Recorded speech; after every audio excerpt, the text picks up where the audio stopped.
And welcome back to our next portion of our walkthrough. If you're just joining us, we actually just attempted a couple of times to defeat Xerxes the Lich and was wiped quite thoroughly by his specters and his life-draining abilities. So what we were there to do is we came back to the shelter. We went ahead and just ate that experience penalty. We'll make that up here. Now, what we're going to do is we're going to spend this little bit of session and we're going to see if we can't level up and get a little bit stronger. And a nice place for that, since we are dealing with undead to begin with, is in a place that has undead baddies. Let's go ahead and throw up our light and our wizard's eye. As you can see, we are back in the tomb where we had the wizard skeleton. This is where we learned Holy Chant. And these little alcoves have a little bit of treasure on them. Looks like a zombie spawned right on us. Not a zombie, these are skeletons.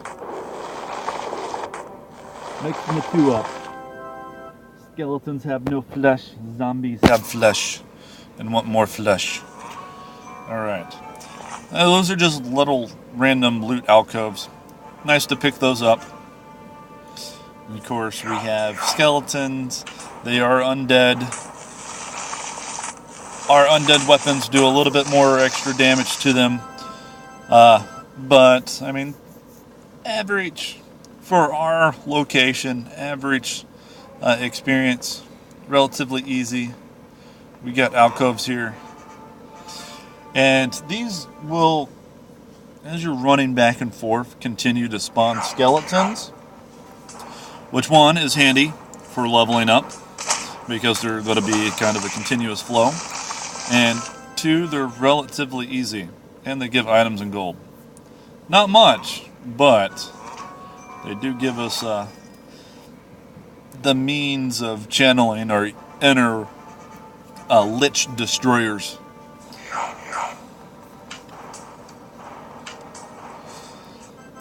But once we get these alcoves cleared of all their treasure, and we don't have any more skeletons lurking after us, we're going to go down into the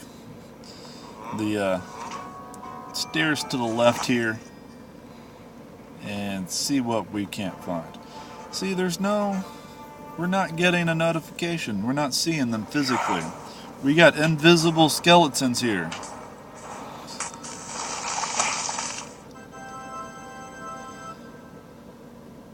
No, Volker just fixed a couple of graphical glitches in some higher locations. And we have some disappearing, reappearing items that he is hunting down.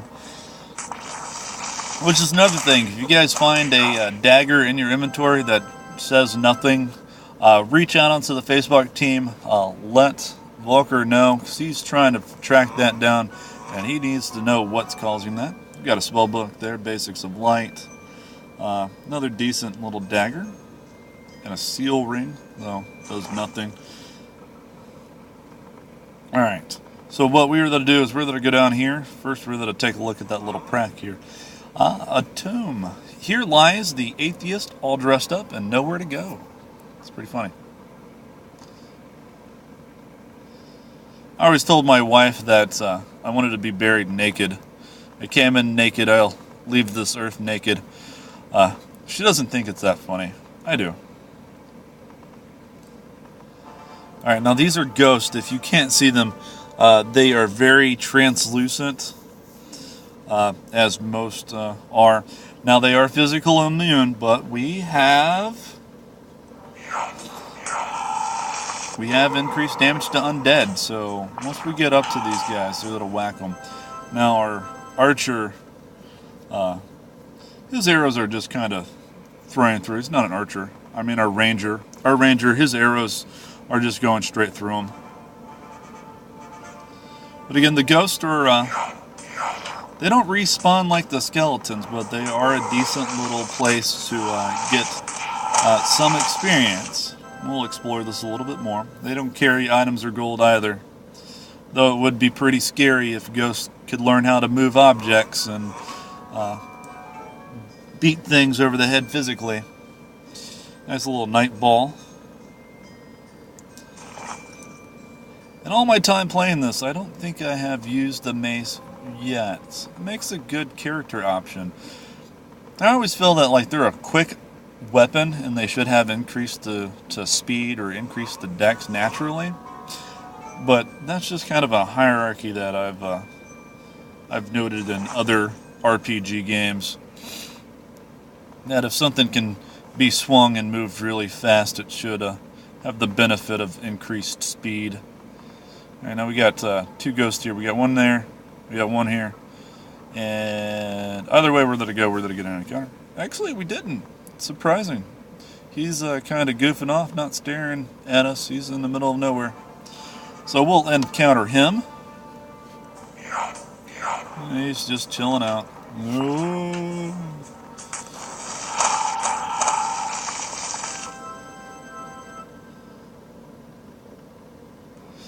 You gotta wonder, breaking the fourth wall a little bit, you know, if these monsters are really out to get us, or if we're just assholes pillaging through the wilderness of Brescia. They're down here resting peacefully, walking around in their own little tomb, and we just come up and slaughter them. Yeah, that would be rude of us. Alright, now we got two. Maybe we can encounter both of them. No, only one.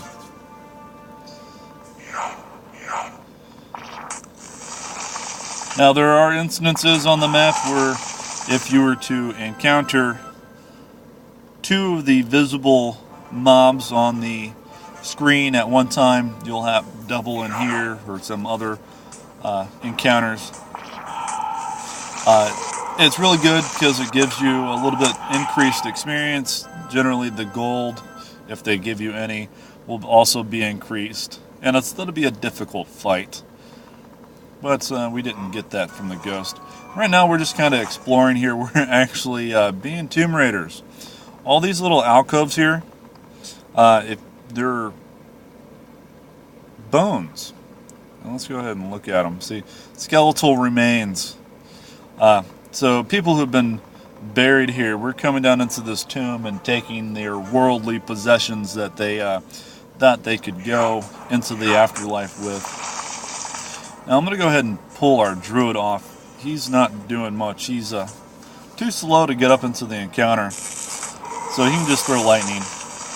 And his damage is going to make it to where our fighter and our rogue don't encounter anything. We're just going to continue to venture down some red ominous steps over here. And we have a little mana top off. Let's go ahead and use that since our mage was tapped out. And where are we at? Why won't it let me? Oh, you got a ghost. Narrower hallways, if you have an enemy blocking it and you're trying to click behind them, it won't do it. You'll just end up tapping your screen like I was. Alright, we got another ghost hiding behind the corner spooking us here.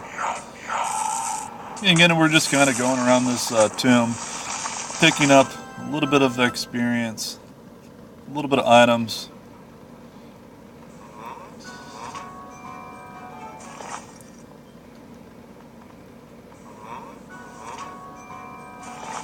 Right.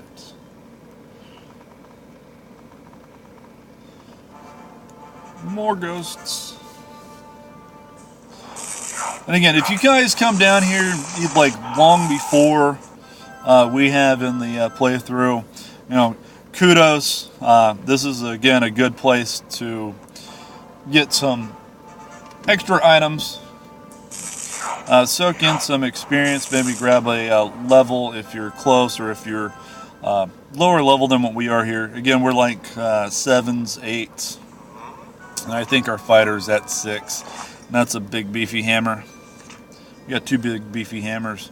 34 to 132.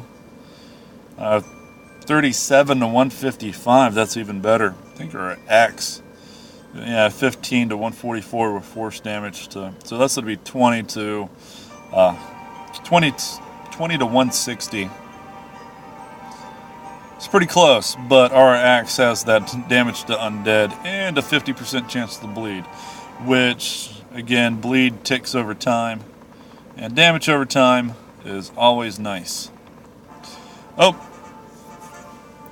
there's the little guy that I was wanting to look for. Specters, they will also spawn down here.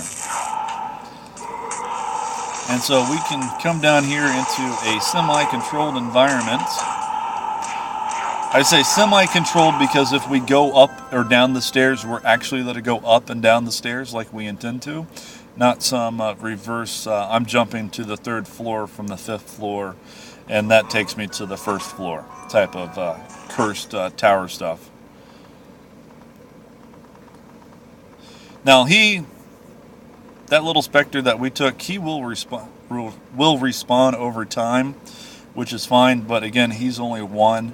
The place I want to show you to be able to take specters in a continuous time is this set of stairs here. So we're let to rest up, so we're good to go here. Skills reset. We haven't used those, but this would be nice because we will use a little bit of holy chant here. And let's go ahead and just toss up our lights. We have a little bit more. And we got a couple.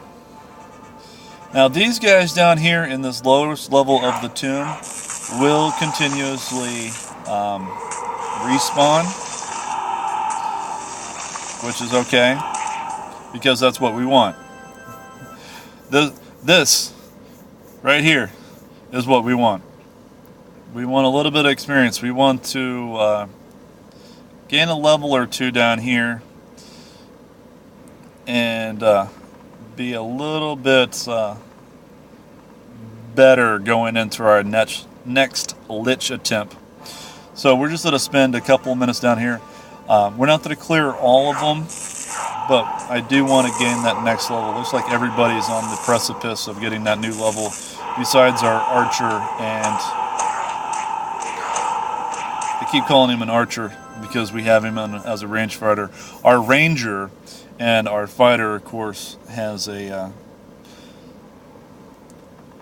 larger amount of experience to go.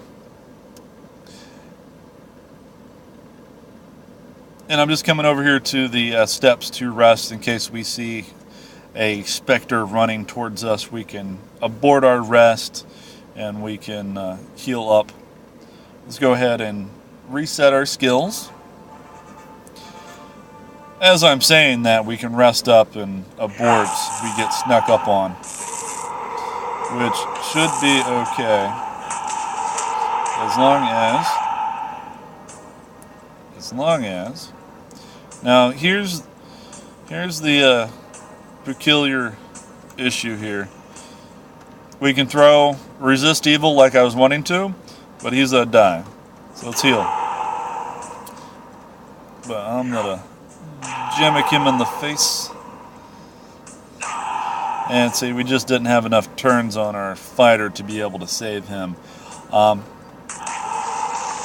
Which looks like we're all gonna die here. So let's go ahead. We only had one encounter prior to this one, so it wouldn't hurt that much to go ahead and pop back here. Get rid of that little encounter. And it's not exactly what I was wanting to do, but it'll be okay. We'll have to revive those guys and reset. But again, this is going to be the place where we're going to gain a level or two. Just kind of go down the steps, kill a couple of specters, run up the steps, and heal, reset skills. And then we managed to revive him finally. There we go. Let's go ahead and rest that up. So what I'm going to do is I'm going to spend just a little bit of time. I'm going to level out our party, probably 1 or 2 levels on everybody. and then we're going to restart that tower, and we're going to take that lich down. So I encourage you to buff up just a little bit, have fun with it, explore the island, and then join us next time. We are going to do the final lich run, hopefully, and kill him and continue looking for that orb.